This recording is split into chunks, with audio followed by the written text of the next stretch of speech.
जय Hind future officers, कैसे हो आप सभी लोग। स्वागत है आपका आज की इस वीडियो में। आज की इस वीडियो में हम डिस्कस करने वाले हैं दोस्तों फ्री पेपर वन क्लासेस के बारे में, जो कि होने वाली है आपके डिफेंस के सब्जेक्ट की। जब भी बात आती है सीएपीएफ असिस्टेंट कमांडेंट एग्जाम की, तो बहुत सारे बच्चे जो हैं डिफेंस के सब्जेक्ट को जो है कंप्लीटली जो है छोड़ देते हैं। रीजन बिंग उनको लगता है कि डिफेंस के सब्जेक्ट से तो क्या ही क्वेश्चन आने वाले हैं। तो मैं आपको बताना चाहता हूँ, अगर आप लास्ट के 5 साल के क्वेश्चन पेपर उठा के देखेंगे, हर साल मिनिमम डिफेंस में 3 से 4 क्वेश्चन आते ही आते हैं दोस्तों। तो इस पूरी सीरीज के अंदर कंप्लीट मैं आपको डिफेंस पढ़ाऊंगा, up to CAPF AC exam, up to CDS exam. कोई भी क्वेश्चन आपका डिफेंस का आएगा, मैं आपको गारंटी देता हूं कि आपका क्वेश्चन जो है वो गलत नहीं होगा। सोर्स क्या रहने वाला है, कितने सब्जेक्ट्स में, सॉरी कितने दिन में हम इसको कवर करेंगे, वो सब बताता हूं आपको। सोर्स जो मैंने लिया है यहाँ से पढ़ाने के लिए, वो लिया है स्टडी फंडा के ये जो नोट्स हैं आपके डिफेंस के, ये बुकलेट कंप्लीट, ठीक है। इसके अंदर हम तकरीबन 7 से 8 क्लासेस लेंगे, छोटी छोटी क्लासेस होंगी, ज़्यादा बड़ी नहीं रखेंगे, जिसमें आप कंप्लीट जो है पूरा डिफेंस आप अच्छे से कवर कर पाओगे। अच्छी चीज़ ये होने वाली है, जैसे ही आपने लेक्चर देखा, उस लेक्चर के एंड में जो है उस पर्टिकुलर लेक्चर से जो भी क्वेश्चन आए हैं पीवाईक्यूज के अंदर, मैं वो भी वो कवर करने वाला हूँ, ठीक है। चलिए शुरुआत करते हैं आज की इस क्लास से। ये जो है सबसे पहली क्लास आपकी होने वाली है। इस क्लास के अंदर हम डिस्कस करेंगे इंट्रोडक्शन के बारे में और मिनिस्ट्री ऑफ डिफेंस के बारे में। चलिए आगे बढ़ते हैं दोस्तों। यहाँ पे आप जब देखेंगे, ये हमारे डिफेंस इकोनॉमिक्स और एनवायरनमेंट के कंबाइंड नोट्स हैं। तो डिफेंस जो है अप्रोक्सीमेट आप देखो यहाँ पे पेज नंबर 4 से शुरू होता है और 51 तक जो है आपका खत्म हो रहा है ये, ठीक है। यानी कि 50 पेजेस के नोट्स हमने इसके ऊपर बनाए हैं, जो आपको काफ़ी हेल्प करेगा रिवीजन के अंदर, ठीक है। चलिए सबसे पहले हम बात करेंगे इंट्रोडक्शन के बारे में दोस्तों, ठीक है। जनरली जब भी हमारे दिमाग में कोई क्वेश्चन आता है कि यार डिफेंस ऑफ इंडिया क्या है, कैसे होता है, कैसे नहीं, बहुत सारी चीज़ें ऐसी हैं जो आपको ऑलरेडी पता है, लेकिन स्ट्रक्चर्ड वे में शायद नहीं पता होगा। When we talk about our country India, ये हमारा प्यारा भारत, इस कंट्री के अंदर जो है, हमारे भारत के अंदर बहुत सारी छोटी छोटी जो है सिक्योरिटी से रिलेटेड बहुत सारे इश्यूज हैं। फॉर एग्जांपल आप देखेंगे, हमारा नेबर है पाकिस्तान, ऊपर हमारे यहाँ पे चाइना है, साइड में आपके जो है नेपाल है, ठीक है। इसके साइड में आपका भूटान है, देन ये आपका बांग्लादेश है, ये आपका म्यांमार है, नीचे श्रीलंका है, ठीक है। तो बहुत सारे डिफेंस एंड सिक्योरिटी से रिलेटेड बहुत सारे इश्यूज रहते हैं, ठीक है। तो कंप्लीट डिफेंस एंड सिक्योरिटी को कवर करने से पहले आपको बेसिक चीज़ों के बारे में पता होना चाहिए। हमारी कंट्री के नेबरिंग जो कंट्री है वो कौन कौन सी हैं, क्या उनके नाम है, क्या उनके कैपिटल है, सब चीज़ें आगे आने वाले टाइम जो भी हम लेक्चर डिस्कस करेंगे उसमें काफ़ी इंपॉर्टेंट रोल जो है अदा करता है, ठीक है। तो हमारी कंट्री के बारे में बेसिक चीज़ें आपको पता चल गई है कि कौन कौन सी नेबरिंग कंट्री, मैंने अभी जस्ट आपको बताया। इसके ऊपर जो है यहाँ पे अफगानिस्तान भी है, जो अभी काफ़ी न्यूज़ में चल रहा है। पाकिस्तान ने अफगानिस्तान के ऊपर जो अटैक किया है, जो भी उनकी लड़ाई छोटी मोटी चल रही है वो सब, ठीक है। हमारे एग्जाम में जो क्वेश्चंस आते हैं वो अलग अलग टॉपिक्स के ऊपर आते हैं। जैसे मिनिस्ट्री ऑफ डिफेंस के ऊपर आपका क्वेश्चन आ सकता है, एमएचए के ऊपर आता है, ऑपरेशंस के ऊपर, जैसे अभी सीएपीएफएसी 2025 में क्वेश्चन पूछा गया है। तो इस तरीके से धीरे धीरे करके मैं आपको पूरी डिफेंस जो है कंप्लीट कराऊंगा, and I will make sure कि आपका कोई भी नंबर जो है डिफेंस के सेक्शन में ना कटे, ठीक है। चलिए शुरुआत करते हैं इंट्रोडक्शन से। इंट्रोडक्शन में जब आप देखेंगे तो इंट्रोडक्शन में क्या मिलेगा आपको, structure of government and security administration in India. India is a sovereign democratic Republic government through well-defined system of administration for efficient governance and smooth functioning. The government of India is divided into various ministry department and each responsible for specific sector of public administration. Simple सा मतलब ये हमारी बहुत बड़ी country है। अब पूरी country को जो है कोई एक डिपार्टमेंट जो है रन नहीं कर सकता। आप देखोगे बहुत सारे जो है डिपार्टमेंट है हमारी कंट्री के अंदर, बहुत सारी मिनिस्ट्रीज बनाई गई हैं, बहुत सारी मिनिस्ट्री के मिनिस्टर्स होते हैं आपके, जिनके लिए इलेक्शन कंडक्ट होता है, एमपीज बनते हैं, उसके बाद जो है उन मिनिस्ट्री का उनको हेड बनाया जाता है, ठीक है। अब इतनी बड़ी कंट्री है, खुद सोचिए आप, इतनी बड़ी कंट्री को एक व्यक्ति तो कवर नहीं कर सकता, राइट। तो इसीलिए जो है बहुत सारी डिपार्टमेंट्स, मिनिस्ट्री जो है क्रिएट की गई है। फॉर एग्जांपल आप देखेंगे education, education is handle by the ministry of education. एक डिपार्टमेंट है पूरी कंट्री में जो पूरी कंट्री की एजुकेशन सिस्टम को देखेगा, उसको हम बोलते हैं मिनिस्ट्री ऑफ एजुकेशन। सेम इसी तरीके से आपका हेल्थ डिपार्टमेंट है, सेम इसी तरीके से आपका वुमेन एंड चाइल्ड डिपार्टमेंट है, सेम इसी तरीके से आपका फाइनेंस डिपार्टमेंट, जिसको हेड जो है फाइनेंस मिनिस्टर करता है, और सेम इसी तरीके से जो है आपका पावर मिनिस्ट्री है, यूथ मिनिस्ट्री है, ठीक है। उसके बाद आपकी मिनिस्ट्री ऑफ अर्थ साइंसेज है, एनवायरनमेंट मिनिस्ट्री है। इसी तरीके से आपके दो मिनिस्ट्री और है जो बहुत ज़्यादा इंपॉर्टेंट है, वो है आपकी ministry of defence and ministry of home affairs, ठीक है। मिनिस्ट्री ऑफ डिफेंस का काम हम डिटेल में समझेंगे आगे कि कौन कौन से डिपार्टमेंट उसके अंडर आते हैं, कौन कौन लोग उसमें काम करते हैं, कौन उसका हेड होता है, सब कुछ। जस्ट अभी ये समझिए कि जिस तरीके से एक एजुकेशन की मिनिस्ट्री होती है, वैसे ही आपकी मिनिस्ट्री ऑफ डिफेंस भी होती है, और वैसे ही आपकी मिनिस्ट्री ऑफ होम अफेयर होता है। आगे सबके बारे में जो इंट्रोडक्शन में ही डिस्कस कर लेंगे हम कि आगे क्या क्या चीज़ें इसमें होती हैं, ठीक है। Each ministry function as a specialized administrative unit focusing on policy formation, implementation, regulation and service delivery in its respective domain, ठीक है। अब फॉर एग्जाम्पल एजुकेशन मिनिस्ट्री हमने एग्जाम्पल लिए है, तो एजुकेशन से संबंधित जितने भी काम होंगे, टीचरों की भर्ती करना हो गया, उसके बाद रूल रेगुलेशन फॉर्मुलेट करना हो गया, एडमिनिस्ट्रेशन को मैनेज करना हो गया, या फिर उस पर्टिकुलर जो है मिनिस्ट्री के रिलेटेड कोई भी एडमिनिस्ट्रेटिव रिलेटेड कोई काम हो गया, वो सब चीज़ें जो है आपकी कौन देखती है, एजुकेशन मिनिस्ट्री देखती है। एजुकेशन के लिए, डिफेंस के लिए एमओडी देखेगी, इंटरनल सिक्योरिटी या उन पर्पसेस के लिए एमएचए उसको देखती है दोस्तों, ठीक है। आगे है आपका security and internal administration framework. इसमें आपके दो डिपार्टमेंट आते हैं, ministry of defence and ministry of home affair.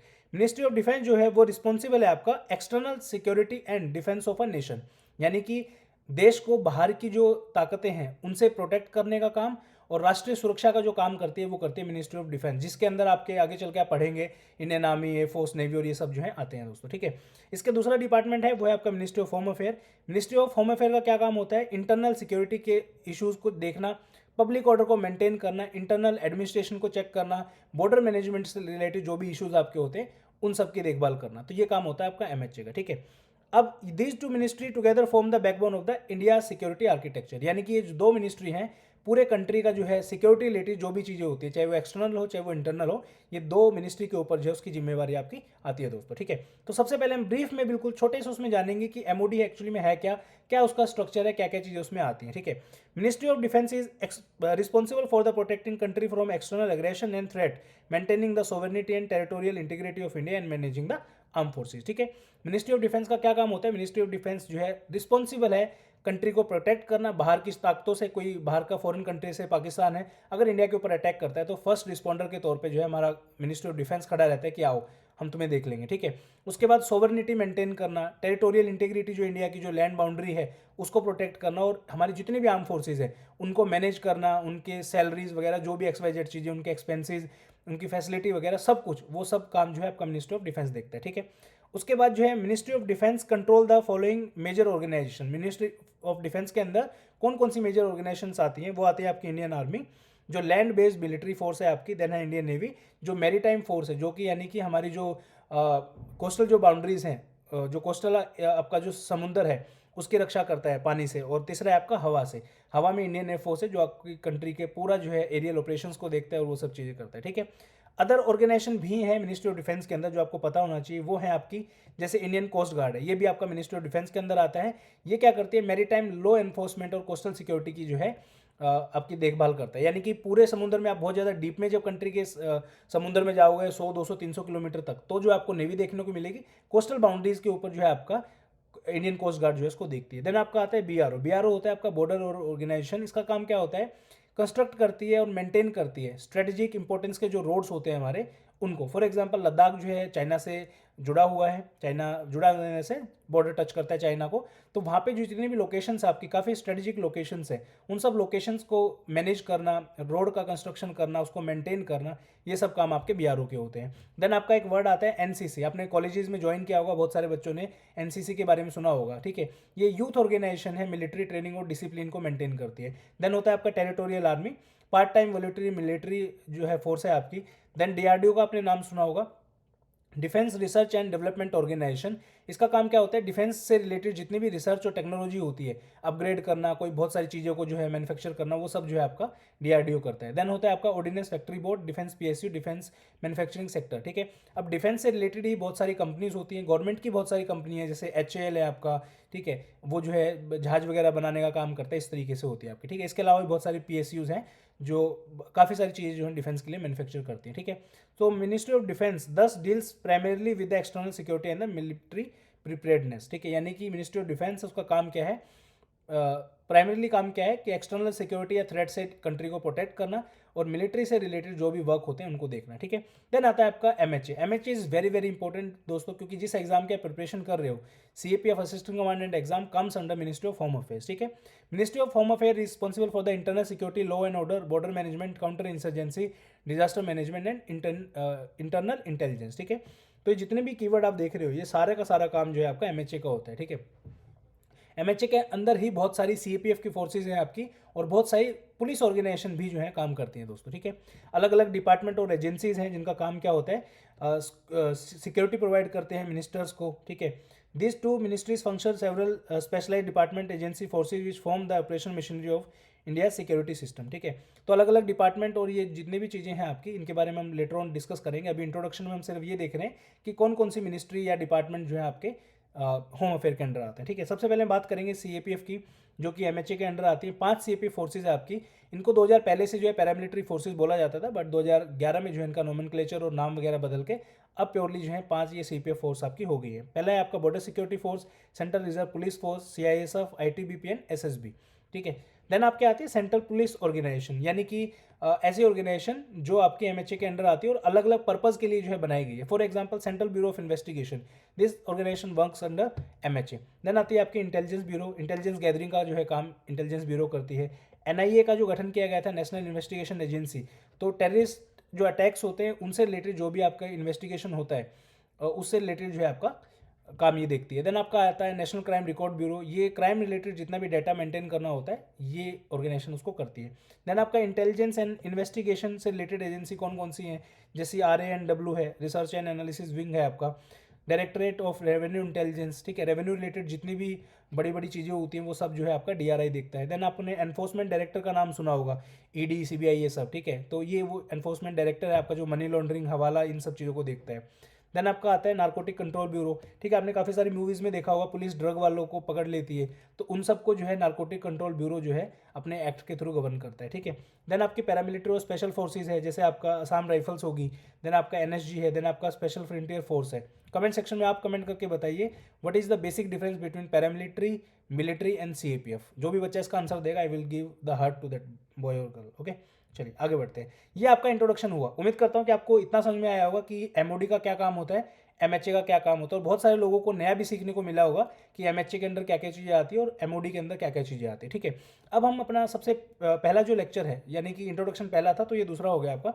तो इसमें हम MOD के बारे में बहुत अच्छे से पढ़ेंगे। And I can assure you one thing दोस्तों, कि MOD के बारे में इतनी जानकारी आज तक आपको कभी नहीं होगी, चाहे आप किसी भी एग्जाम की प्रिपरेशन कर रहे हैं। I can assure you this thing कि भाई MOD के बारे में इतनी इन्फॉर्मेशन आपको कभी किसी ने नहीं दी होगी। ठीक है, चलिए MOD के बारे में देखते हैं। सबसे पहले स्टार्ट करेंगे मिनिस्ट्री ऑफ डिफेंस से। तो मिनिस्ट्री ऑफ डिफेंस के बारे में जब भी हम बात करते हैं दोस्तों, ठीक है, जस्ट अ सेकेंड, हाँ जी, मिनिस्ट्री ऑफ डिफेंस के बारे में जब भी हम बात करते हैं, supreme commander of the arm forces होता है आपका प्रेसिडेंट ऑफ इंडिया। ये एक फैक्ट है, इसको आप रट लो, कभी भी एग्जाम में आ सकता है। ऑलरेडी ये कई बार एग्जाम में आया हुआ है। CAPF, CDS, NDA अलग अलग एग्जाम में ये क्वेश्चन पूछा गया है कि supreme commander of arm forces किसको बोला जाता है, तो वो होता है आपका प्रेसिडेंट ऑफ इंडिया। सेम चीज़ आपने पॉलिटी के अंदर भी पढ़ी होगी दोस्तों। ठीक है, एडमिनिस्ट्रेटिव जो कंट्रोल होता है आपका वो होता है मिनिस्ट्री ऑफ डिफेंस के पास में। ठीक है, रक्षा मंत्री जो होता है head of the ministry of defence, यानी कि सिंपल सा वर्ड है मिनिस्ट्री ऑफ डिफेंस, रक्षा मंत्रालय। तो रक्षा मंत्रालय का हेड कौन होगा, रक्षा मंत्री, सिंपल वर्ड है। ठीक है, तो पूरी मिनिस्ट्री का जो हेड होता है वो होता है आपका रक्षा मंत्री। ठीक है, defence ministry is responsible for obtaining policy direction of the government on all defence and security related matters and communicating these direction to service headquarters, inter services organisation, production of establishment and research and development organisation. Simple से पूरे line जो भी है statement है, इसका मतलब क्या है कि डिफेंस मिनिस्ट्री जो होती है वो मेनली किस चीज़ के लिए रिस्पॉन्सिबल होती है, obtaining policy direction of the government on all defence related matters. यानी कि जो हमारी सेंट्रल गवर्नमेंट के जो हेड हैं, फॉर एग्जांपल आपके प्रधानमंत्री जी हैं या अदर जो भी डिपार्टमेंट है मिनिस्ट्री के अंदर, मतलब मेन जो आपका कैबिनेट है उसमें, उनके जितनी भी पॉलिसी की डायरेक्शंस होती हैं उनको जो है इकट्ठा करना और वही डायरेक्शन जो है आगे पास ऑन करना किस पे, सर्विसेज हेडक्वार्टर में। कौन कौन से सर्विसेज हेडक्वार्टर आ गए इसमें, आपके इंडियन आर्मी आ गया, एयरफोर्स आ गया, नेवी आ गया, उसके बाद जो जितनी भी आपकी एस्टेब्लिशमेंट्स हैं, ठीक है, एस्टेब्लिशमेंट जैसे आपकी DRDO होगी, उसके बाद आपकी HAL होगी, ये सब डिपार्टमेंट है, इन सबको जो है सारे के सारे डायरेक्शंस पास ऑन करना और उससे रिलेटेड उनसे काम करवाना बेसिकली। ठीक है, मान के चलो एग्जांपल के तौर पे कैबिनेट ने ये अप्रूव कर दिया है कि भाई हम जो है फॉर एग्जांपल कुछ खरीद रहे हैं एग्जांपल के तौर पे। ठीक है, अब कुछ खरीद रहे हैं तो उसके बारे में किस लेवल का चाहिए हमें, क्या क्या उसमें क्वालिटी होनी चाहिए, वो सब चीज़ जो है मिनिस्ट्री ऑफ डिफेंस आगे पास ऑन करेगी, उसकी रिक्वायरमेंट मंगवाएगी आर्मी के ऑफिसर से या जिस भी डिपार्टमेंट के लिए कुछ परचेज कर रहे हैं कि बताओ भाई तुम्हें क्या क्या चीज़ें चाहिए। ठीक है, तो ये होता है बेसिकली आपका डिफेंस मिनिस्ट्री की रिस्पॉन्सिबिलिटी। देन आपका आता है MOD works closely with the national security council, ministry of external affair and ministry of home affair. अब एक चीज़ आप ध्यान से समझिए, जब भी हम कंट्री की बात करते हैं, ठीक है, तो मेन जो डिपार्टमेंट होते हैं आपके जो कंट्री के होते हैं वो होते हैं आपका ministry of defence, ministry of home affair, ministry of external affair, उसके बाद आपका national security council. National security council के अंदर बहुत ज़्यादा डिटेल में हम नहीं जाएंगे, सिर्फ इतना समझिए नेशनल सिक्योरिटी काउंसिल के अंदर आपके प्रधानमंत्री आते हैं, आपकी ये तीनों जो मिनिस्ट्री मेंशन हुई है यहाँ पे इनके हेड आते हैं, और जो है आपके NSA आते हैं, नेशनल सिक्योरिटी एडवाइजर। ठीक है, इससे ज़्यादा जानने की आपको जरूरत नहीं है, जस्ट इतना सा समझिए आप। ठीक है, अब आती है main cheese, this is very very important guys. अगर आप इसको जो है अगर आपके पास नोट्स हैं हमारे तो इसको आप नोट डाउन जरूर करें, ये बहुत इंपॉर्टेंट चीज़ है, ठीक है। बाय द वे जिन लोगों को नहीं पता है बता देता हूँ, ये पूरे नोट जो मैं आपको पढ़ा रहा हूँ ये स्टडी फंडा के एक्सक्लूसिव नोट्स का जो है बुकलेट है, बिल्कुल कलरफुल फॉर्म में जो है आप इसे परचेज कर सकते हैं। लिंक वीडियो की डिस्क्रिप्शन में मिल जाएगा और पूरे नोट्स का सेट भी आप परचेज कर सकते हैं, ठीक है। चलिए आगे बढ़ते हैं। 5 डिपार्टमेंट जो आपको ध्यान रखने हैं, बहुत ज़्यादा इंपॉर्टेंट है दोस्तों। अगर आप इन 5 डिपार्टमेंट के नाम याद रख लोगे तो कोई दिक्कत आपको नहीं होगी, और बहुत इजी वे में मैं आपको समझाऊंगा कि इन डिपार्टमेंट का क्या क्या काम होता है, कैसे जो है आपके एग्जाम में क्वेश्चन यहाँ से पूछे जाते हैं, ठीक है। चलिए सबसे पहले हम देखेंगे कौन कौन से डिपार्टमेंट हैं, उनके नाम बताइए सर, ठीक है। यहाँ से मैं शुरू कर रहा हूँ नंबर 1 से। नंबर 1 डिपार्टमेंट है आपका डिपार्टमेंट ऑफ डिफेंस, ठीक है। नंबर 2 जो आपका डिपार्टमेंट है वो है आपका department of military affair. Number 3 जो आपका डिपार्टमेंट है वो है आपका department of defence production. Number 4 जो आपका डिपार्टमेंट है वो है आपका department of ex service welfare. और नंबर 5 जो आपका डिपार्टमेंट है वो है डिपार्टमेंट ऑफ R&D यानी कि DRDO, ठीक है। अब यहाँ पे अलग अलग डिपार्टमेंट आपको लग रहा होगा यार डिपार्टमेंट ऑफ डिफेंस ये क्या है, मैंने तो कभी सुना ही नहीं। डिपार्टमेंट ऑफ मिलिट्री अफेयर ये क्या है, मैंने तो कभी सुना ही नहीं। हमने तो बस इतना सुना है कि डिपार्टमेंट ऑफ जितने भी होते हैं उनमें से आर्मी एयरफोर्स नेवी यही डिपार्टमेंट होते होंगे, बट ऐसा नहीं है दोस्तों। अगर आप देखोगे अलग अलग डिपार्टमेंट के अलग अलग फंक्शंस हैं। इंडियन आर्मी एयरफोर्स और नेवी MOD के अंडर जो है इंटरनल जो डिपार्टमेंट होते हैं उसके एक डिपार्टमेंट के अंडर आते हैं, ठीक है। तो किस में आएंगे हम आगे बताएंगे। अभी जो है आप देखिए कि सबसे पहले मिनिस्ट्री ऑफ डिफेंस के अंडर 5 डिपार्टमेंट आते हैं जिसके मैंने नाम बताए। सबसे पहले हम डिस्कस करेंगे डिपार्टमेंट ऑफ डिफेंस के बारे में, ठीक है। ये 5 नाम मैंने यहाँ पे लिख दिए तो आप इसको देख सकते हैं। सीक्वेंस मैटर नहीं करती, आगे पीछे हो जाए डजंट मैटर, बट ये मेक श्योर करना है कि आपको 5 के नाम याद रहे, ठीक है। सबसे पहला डिपार्टमेंट, अब ये देखो यहाँ पे आपका CAPFAC 2025 के अंदर यहाँ से जो है इस पर्टिकुलर पैराग्राफ से क्वेश्चन पूछा गया है, ठीक है। तो ऑब्वियसली ये पैराग्राफ इंपॉर्टेंट है हमारे लिए, इसलिए हम इसको बहुत अच्छे से कवर करेंगे। CAPFAC एग्जाम 2015 में भी यहाँ से क्वेश्चन पूछा गया है, यानी कि आप एक चीज़ नोट करना कि डिफेंस जो है वो ऐसा नहीं है कि रैंडमली कहीं से भी कुछ क्वेश्चन पूछ रहा है, नहीं, प्रॉपर फिक्स पैटर्न है। अगर आपने चीज़ें वो की हैं तो आपके लिए ईजी है, नहीं की हैं तो फिर नहीं कर पाओगे आप क्वेश्चन, तुक्का मार के आओगे एग्जाम में, जहाँ पे तुक्के जनरली आपके लगते नहीं है, ठीक है, गलत हो जाते हैं। चलिए आगे बढ़ते हैं। सबसे पहला है आपका डिपार्टमेंट ऑफ डिफेंस। बेसिक जो चीज़ें आपको ध्यान रखनी है, डिपार्टमेंट ऑफ डिफेंस पूरी डिफेंस मिनिस्ट्री का जो हेड होता है वो होता है आपका कौन, डिफेंस मिनिस्टर। लेकिन डिफेंस डिपार्टमेंट का जो हेड होता है, डिपार्टमेंट ऑफ डिफेंस DOD बोलते हैं इसको, उसका जो हेड होता है वो होता है आपका डिफेंस का सेक्रेटरी। ये याद रखना, ये जनरली एक IAS ऑफिसर होता है, ठीक है, याद रखना इसको, ठीक है। डिफेंस, उसके बाद एक वर्ड आएगा आपका डिफेंस एक्विजिशन काउंसिल। ये जो वर्ड है आपका डिफेंस एक्विजिशन काउंसिल, इसका जो हेड होता है वो होता है डिफेंस मिनिस्टर। ये क्वेश्चन आपका पूछा गया था आपके CAPFAC एग्जाम 2015 में कि भाई डिफेंस एक्विजिशन काउंसिल का हेड जो है वो कौन होता है। 4 ऑप्शन दिए, प्रधानमंत्री होते हैं, डिफेंस मिनिस्टर होता है, होम मिनिस्टर होता है, या इस तरीके से एक और आर्मी का हेड होता है, ऐसे बोल दिया, ठीक है। तो याद रखना है डिफेंस मिनिस्टर। 2 ही चीज़ें मैंने आपको बताई अभी तक। पहला है आपका डिपार्टमेंट ऑफ डिफेंस का हेड कौन होता है, डिफेंस सेक्रेटरी, और डिफेंस एक्विजिशन काउंसिल का जो हेड होता है वो कौन होता है, डिफेंस मिनिस्टर, ठीक है। अब एक चीज़ ध्यान से सुनिए, आपने बहुत बार न्यूज़पेपर में सुना होगा कि डिफेंस एक्विजिशन काउंसिल ने जो है इस फलाने प्रोजेक्ट की जो है मंजूरी दे दी है, ठीक है। यहाँ पे देखिए आप, ये रहा defence acquisition council clear 84,000 crore proposal for the arm forces. Defence acquisition council clears 24 proposal for the procurement of naval vessel. Defence acquisition council clear over 84,000 crore projects, ठीक है। देख रहे हो आप, ये बार बार में जो है DAC वर्ड आ रहा है आपका, ठीक है। तो ये DAC का हेड कौन है आपका, हमारे करंट जो मिनिस्टर हैं वो है आपके राजनाथ सिंह जी, और ये डिपेंड करता है कि किस टाइम पे कौन हेड है, ठीक है। मान लीजिए नेक्स्ट टाइम इलेक्शन होंगे, कोई और बन जाएगा तो वो हेड हो जाएगा। जनरली रक्षा मंत्री जो होता है वो इसका हेड होता है दोस्तों, ठीक है। उम्मीद करता हूँ यहाँ तक आपको समझ में आया होगा। चलिए आगे बढ़ते हैं। मेन जो काम होता है डिपार्टमेंट ऑफ डिफेंस का वो क्या होता है, डील्स विद प्रोक्योरमेंट, यानी कि जो भी खरीदने और बेचने का जो काम होगा ना, वो काम कौन करेगा, डिपार्टमेंट ऑफ डिफेंस करेगा, ठीक है। जल्दी जल्दी थोड़ा सा करते हैं क्योंकि टाइम कम है। It deals with the inter services organisation, यानी कि जितनी भी आपकी इंटर सर्विसेज ऑर्गेनाइजेशन है, इंडियन आर्मी, एयरफोर्स, नेवी, इन सब के लिए जो है ये डिपार्टमेंट काम करता है। Defence account department, canteen store department, coast guard, national cadet corps, border organisation, institute for defence studies, IDSA, national defence college etcetera, यानी कि ये सब डिपार्टमेंट जो है डिपार्टमेंट ऑफ डिफेंस के अंडर जो है आते हैं, ठीक है। अभी कोई पूछे आपसे कि भाई 2 तरीके के क्वेश्चन पूछे आपसे कि भाई बताइए BRO जो है वो किसके अंडर आती है, एक क्वेश्चन तो ये बनेगा, 4 ऑप्शन देंगे कि ministry of defence, home affair, external affair और ऐसा है, ठीक है। तो उसमें तो ऑब्वियसली मिनिस्ट्री ऑफ डिफेंस है, लेकिन ये 5 डिफेंस में से पूछ ले कि इनमें से कौन सा आएगा, तो याद रखना है डिपार्टमेंट ऑफ डिफेंस के अंडर आता है, ठीक है।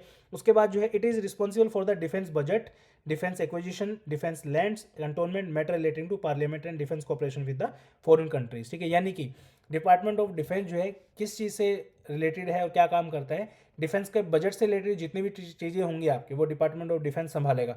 डिफेंस की एक्विजिशन जो भी होगी, यानी बड़े बड़े प्रोजेक्ट जैसे 84,000 करोड़ का प्रोजेक्ट अभी किया है फॉर एग्जांपल, तो वो जो है डिपार्टमेंट ऑफ डिफेंस देखेगा।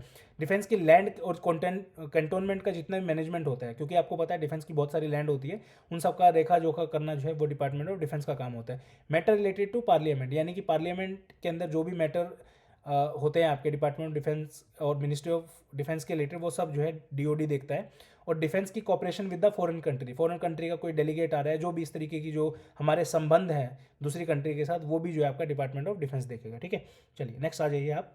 नेक्स्ट डिपार्टमेंट आता है डिपार्टमेंट ऑफ मिलिट्री अफेयर। ठीक है, सिंपल वर्ड में अगर आपको मैं बताऊं यहाँ पे, तो डीओडी जो है आपका, डीओडी का काम क्या करना है आपका, चीज़ों का मैनेजमेंट, बजट, पैसा, खरीद फरोख्त, इन सब चीज़ों से रिलेटेड है आपका। ठीक है, फिर आता है आपका डिपार्टमेंट ऑफ मिलिट्री अफेयर। नाम से पता चल रहा है मिलिट्री और उसके अफेयर। मिलिट्री के अफेयर क्या होते हैं, डे टू डे जो भी आर्म फोर्सेज के बीच में जो भी चीज़ें चल रही होती है उसको बोलते हैं डिपार्टमेंट ऑफ मिलिट्री अफेयर। ठीक है, managing the arm forces of India, यहाँ पे कौन कौन सी आर्म फोर्सेज आ गई आपकी, Indian army, Indian air force and Indian navy. ठीक है, इन सब डिपार्टमेंट को मैनेज करने का काम होता है डिपार्टमेंट ऑफ मिलिट्री अफेयर। ठीक है, responsible for the territorial army also. ठीक है, headed by the chief of defence staff and it's x official secretary, यानी कि ये डिपार्टमेंट जो है हेड कौन करता है इसको, चीफ ऑफ डिफेंस स्टाफ इसको हेड करते हैं। ठीक है, अभी करंट जो सीडीएस हमारे श्री अनिल चौहान जी हैं। ठीक है, it was created in 1 January 2020 to facilitate optimal utilisation of resources and promote jointness among the 3 services.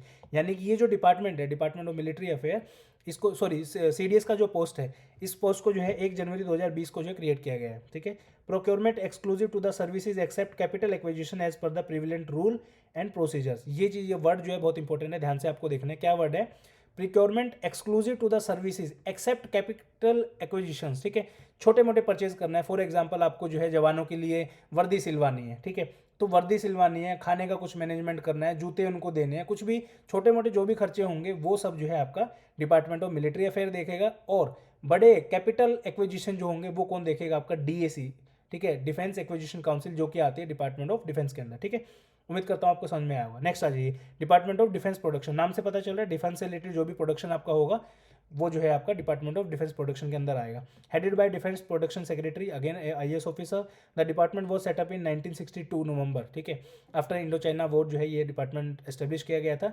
Responsible for matter pertaining to the defence production, defence से रिलेटेड जो भी चीज़ें आपको बनवानी है उसको जो है देखता है overall. Planning and control of the departmental production unit of the ordnance factory board, Indianisation of imported store equipment and spare, यानी कि ऑर्डिनेंस फैक्ट्री बोर्ड से रिलेटेड जो भी काम होता है वो आपका डिपार्टमेंट ऑफ डिफेंस प्रोडक्शन देखता है। ठीक है, कुछ डिफेंस की जो है पब्लिक सेक्टर अंडरटेकिंग, यानी कि कुछ ऐसी कंपनीज हैं जो डिफेंस की पीएसयू जिनको बोला जाता है, कौन कौन सी है, 2 बार क्वेश्चन आया है, सीडीएस 2009 के अंदर आया है, सीपीएफएससी 2015 के अंदर भी आया है। जैसे कि आपका एचएएल है, Hindustan aeronautic limited, BEL Bharat electronics limited, BEML Bharat earth movers limited, BDL Bharat dynamics limited, MDL Mazagon dock limited, Goa shipyard limited, GRSC Midhani, ये सब जो है आपकी क्या है, ये सब है आपके डिफेंस की पीएसयूज है, नाम याद रखना है। फोर्थ आता है आपका department of defence research and development organisation. ठीक है, तो डीआरडीओ का जो हेड होता है वो डिफेंस आरएनडी सेक्रेटरी होता है, और ex officio chairperson of DRDO भी यही होता है, अगेन आईएएस ऑफिसर। ठीक है, the department was formed in 1958, very very important, date में भी पूछ लें आपसे कभी। ठीक है, तो 1958 में जो है डीआरडीओ को बनाया गया था। आफ्टर द 3-वे merger of technical department establishment of Indian army, directorate of technical development production and defence science organisation. ठीक है, ये 3 डिपार्टमेंट को मर्ज करके हमने डीआरडीओ को बनाया था। हालांकि ये 3 department are not that much relevant कि ये पूछे आपसे कि कौन से डिपार्टमेंट को मर्ज किया गया था, क्योंकि बहुत पुरानी बात है तो नहीं पूछेंगे। सिंपल अगेन जो है आपको क्या याद रखना है, डीआरडीओ। डीआरडीओ का हेडक्वार्टर कहाँ पे, न्यू दिल्ली के अंदर है दोस्तों। ठीक है, तो ये इतना ही हुआ आपका। नेक्स्ट आता है आपका लास्ट। अब देखिए हमने हर चीज़ के बारे में बात कर ली, कुछ भी जहाज वगैरह खरीदना बेचना उसके बारे में बात कर ली, फोर्सेज को मेंटेन करना, आर्मी एयरफोर्स को डायरेक्शन देना, ये सब के बारे में बात की। देन आपका डिफेंस की प्रोडक्शन यूनिट जो होती हैं आपकी, क्या क्या चीज़ें चाहिए हमें उसको बनाने से लेके वो सब के बारे में बात की। डीआरडीओ के बारे में बात की, जो हमारे आर्म फोर्सेज के लिए प्रोडक्ट्स बनाते हैं, अलग अलग रिसर्च करते हैं। ठीक है, अलग अलग चीज़ें करते हैं। लास्ट में आता है आपका आर्मी के जो पर्सनल्स होते हैं उनके ग्रेवियांसीज होते हैं, एक्स सर्विसमैन हो गए आपके, जो रिटायर्ड व्यक्ति हैं उनकी कोई सुनने वाला तो होगा ना, तो उनके लिए स्पेसिफिकली जो है department of ex serviceman welfare जो है बनाया गया है दोस्तों। ठीक है, इसका जो हेड होता है कौन होता है, headed by the ex serviceman welfare secretary. ठीक है, ये होता है। सेटअप जो है 2004 के अंदर किया गया था to look after veteran affairs, यानी कि जो सेवानिवृत्त हो चुके हैं जो हमारे फौजी भाई, उनकी सेवा के लिए जो है ये डिपार्टमेंट बनाया गया था। डीजी ऑफ रिसेटलमेंट, द केंद्रीय सैनिक board and ex serviceman contributory health scheme come under the preview of DESW। ये जो है DESW का मतलब क्या है? Department of ex serviceman and welfare, ठीक है। तो ये जो है सारी की सारी चीज़ें जो है DESW के अंडर आते हैं, ठीक है। देन आपका लास्ट आता है chief of defence staff. Chief of defence staff जो है its creation was recommended in 2001 by the group of ministers that was asked with the studying the Kargil Review Committee 1999 report। Basically इसमें क्या हुआ था, कारगिल के time पे आप देखेंगे थोड़ा सा कोऑर्डिनेशन में थोड़ा सा दिक्कत हुई थी, इसलिए ये बात उठाएगी कि 2001 के अंदर कुछ मिनिस्टर्स ने बोला कि भाई हमें एक ऐसे व्यक्ति की या ऐसी पोस्ट की रिक्वायरमेंट है जो तीनों आर्म फोर्सेज को जो है कंबाइंड वे में जो है डायरेक्शंस दे पाए। Our country basically runs on paper. अगर कोई भी डिपार्टमेंट कुछ भी काम करवाना है तो कागज़ के बिना वो नहीं होगा, हस्ताक्षर चाहिए होंगे बड़े ऑफिसर्स के, ठीक है। मान लीजिए लड़ाई भी लड़नी है तो भी उसके लिए जो है हस्ताक्षर चाहिए होते हैं, ठीक है। तो इसलिए जो है एक ऐसी पोस्ट का जो है गठन किया गया जिसको हम CDS के नाम से जानते हैं। 2001 में बात शुरू हुई थी, फाइनली 2020 में आके जो है बनाई गई थी पोस्ट, ठीक है। तो यहाँ तक आपका जो है ये चैप्टर हो गया। देन आपका आता है CDS से रिलेटेड कुछ और फैक्ट भी जान लेते हैं। Finally the post of CDS was created in 2019, sorry 2020 बोल दिया मैंने, 2019 में था, on the recommendation of committee of defence expert headed by lieutenant general DB Shekhar, ठीक है। जनरल बिपिन रावत जो है हमारे फर्स्ट CDS थे जिनको अपॉइंट किया गया था 31 दिसंबर 2019 में। अगेन दिसंबर 2019 का मतलब क्या है? लास्ट दिन ऑफ 2019 यानी कि 2020 में मान लो आप, ठीक है। करंट CDS अनिल चौहान जी हैं। CDS is the permanent chairman of the chief of staff committee. ये आपको याद रखना है, who is the head of chief of staff committee, ठीक है। तो इसका हेड जो होता है आपका CDS होता है, which include the 3 services chief. This help in better coordination among the army, navy and air force. Basically इसमें क्या होता है आपका, यहाँ पे इंडियन एयरफोर्स, ठीक है, इंडियन नेवी और इंडियन आर्मी, ठीक है। इन सब के जो है चीफ, एक चीफ ये हैं, एक चीफ ये हैं, एक चीफ ये हैं, और इन सब के अंदर जो है एक आपके यहाँ पे CDS होगी, ठीक है। तो ये तीनों चारों लोग जो हैं बैठ के जो हैं ये पूरी मीटिंग्स करते हैं और अपना डिसीजन देते हैं। तो जो हमारे CDS होते हैं वो तीनों चीफ के ऊपर जो है हेड होते हैं और उनको गाइड करते हैं, ठीक है। This help in the better coordination among the army, air force and navy. The CDS act as the principal military adviser to the defence minister. याद रखना है कौन होता है, CDS is the principal military adviser to the defence minister. क्या question पूछेंगे, principal military adviser is which person? IAS officer, chief secretary, इस तरीके से देंगे। तो याद रखना है CDS जो होता है आपका प्रिंसिपल मिलिट्री एडवाइजर होता है डिफेंस मिनिस्टर का। उन ट्राई सर्विसेज मैटर यानी कि आर्मी, एयरफोर्स और नेवी से रिलेटेड कोई भी चीज़ होगी तो CDS सीधा डिफेंस मिनिस्टर से बात कर सकते हैं, ठीक है। Ensuring jointness and integration in planning and operations. The CDS does not exercise direct military command over the 3 service chiefs. ये बहुत इंपॉर्टेंट लाइन है, आपको यहाँ पे जो है याद रखना है इसको। इसका क्या मतलब है वो बताता हूँ आपको, ठीक है। क्या बोल रहे हैं यहाँ पे, CDS does not exercise directly military command over the 3 service chief. The operational command of the respective services remains with the respective chief of COAS, CNS and CAS, ठीक है। Chief of army staff, chief of naval staff and chief of air force staff जो भी है, ठीक है। तो इसका मतलब क्या है कि यानी कि पूरी आर्मी को रन करने की जो जिम्मेवारी है वो चीफ ऑफ आर्मी स्टाफ के ऊपर है। CDS उसमें आगे ये नहीं कहेगा कि फलानी बटालियन बदल दो, ये कर दो, वो कर दो, नहीं, उसका वो काम नहीं है। उनको गाइड करना उसका काम है, ठीक है। और आपके जो डिफेंस मिनिस्टर होते हैं उसका प्रिंसिपल मिलिट्री एडवाइजर जो आपका CDS होता है, ठीक है। देन एक वर्ड आता है इंटीग्रेटेड थिएटर कमांड। कई बार इस पर क्वेश्चन पूछा गया है, आपका CSC के एग्जाम के अंदर आया था question. An integrated theatre command envisages a unified command of the 3 services under a single commander for geographical theater areas that are of strategic and security concern. The commander of such a force will be able to bear the all resources at its disposal for the army, the Indian Air Force and the Navy with seamless efficacy. The integrated theater commander will not be answerable to the individual services. Simple way में अगर आपको बताऊं, for example Andaman and Nicobar islands आपके, ठीक है। Country के जो main land उससे काफ़ी दूर पड़ते हैं आइलैंड, ठीक है। अब इन आइलैंड के ऊपर क्योंकि इंडिया का इंटीग्रेटेड पार्ट है ये, कोई भी समस्या आती है मान लीजिए, तो उस समस्या को निपटने के लिए डिसीजन मेकिंग बहुत स्ट्रांग होनी चाहिए, ठीक है। तो what we have done is, हमने अंडमान एंड निकोबार को जो है इंटीग्रेटेड थिएटर कमांड के अंदर कन्वर्ट किया, जिसके अंदर जो है आर्मी, इंडियन एयरफोर्स और इंडियन नेवी, इन तीनों के जो हेड होंगे उनके ऊपर, तीनों का हेड इन द सेंस इस पर्टिकुलर कमांड का जो हेड होगा वो एक व्यक्ति होगा जो इंटीग्रेटेड थिएटर कमांड के अंदर जो काम करेगा। यानी कि तीनों का बीच का कोऑर्डिनेशन बेटर बनाने के लिए बेसिकली कंसेप्ट लाया गया था इंटीग्रेटेड थिएटर कमांड का, ठीक है। उसके बाद आता है ब्रीफ में एक बार जल्दी से देख लेते हैं, डिपार्टमेंट ऑफ डिफेंस का क्या काम होता है, डिपार्टमेंट ऑफ मिलिट्री अफेयर का क्या काम होता है। इसमें थोड़ा सा कंफ्यूज में भी आप हो सकते हैं, ठीक है। तो दोबारा से एक बार मैं रिपीट करना चाहता हूँ, जस्ट अ सेकेंड, ठीक है। हाँ जी, डिपार्टमेंट ऑफ डिफेंस का काम क्या है, सिविलियन पॉलिसीज़ को बनाना, पेपर वर्क का काम करना, बजटिंग से रिलेटेड सारे काम करना और स्ट्रेटेजिक डिफेंस का एडमिनिस्ट्रेशन को देखना, ठीक है। इसमें आप देखोगे बजटिंग वगैरह सारा डीएसी हो गया आपका, कुछ भी परचेज करना है ये सब चीज़ें होगी, ठीक है ना। उसके बाद आता है आपका department of military affair, purely military functioning, यानी कि प्योरली आर्म फोर्सेज को रन करने का काम इसके अंडर आता है आपका। ट्रेनिंग है उनकी, जितनी भी आपके अकेडमीज हैं वो सब इसके अंडर आती हैं। मैन पावर रिलेटेड जो भी वर्क है वो आता है। जॉइंटनेस जो है वो इसके अंदर आती है। और वार की प्रिपेयर्डनेस, यानी कि अगर एक दिन बोला जाए कि चलो पाकिस्तान के ऊपर हमला करना है, ठीक है, तो कोई सा डिपार्टमेंट कुछ नहीं करेगा पांचों में से, सिर्फ और सिर्फ डिपार्टमेंट ऑफ मिलिट्री अफेयर जो है वो रियल एक्शन जो है करेंगे, बाकी के सपोर्टिव डिपार्टमेंट आप ये मान सकते हैं, ठीक है।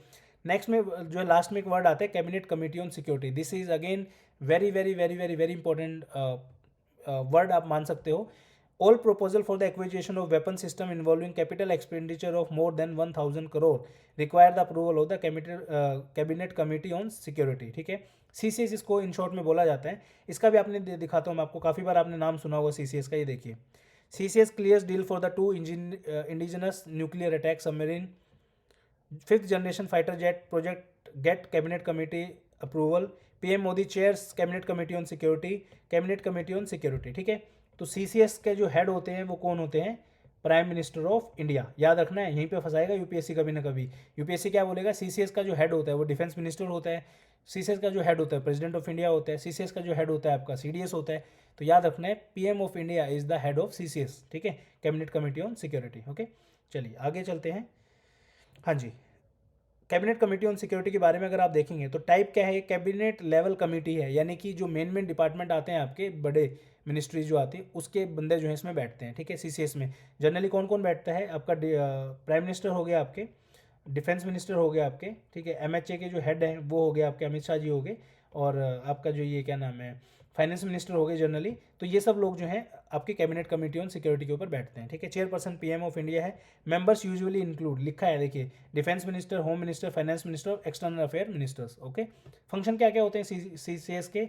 नेशनल सिक्योरिटी से रिलेटेड जो भी मैटर होते हैं CCS देखते हैं उनको। डिफेंस की पॉलिसीज फॉर्मुलेट करना काम होता है। स्ट्रेटेजिक इश्यूज को डिस्कस करते हैं। कैपिटल डिफेंस एक्विजिशंस करते हैं 1000 से ऊपर करोड़ का अगर कुछ भी होता है। मान लीजिए हमें राफेल खरीदने हैं 5000 करोड़ के, ठीक है, एग्जाम्पल के तौर पे, बहुत छोटा अमाउंट है बट लाइक एग्जाम्पल के तौर पे समझिए।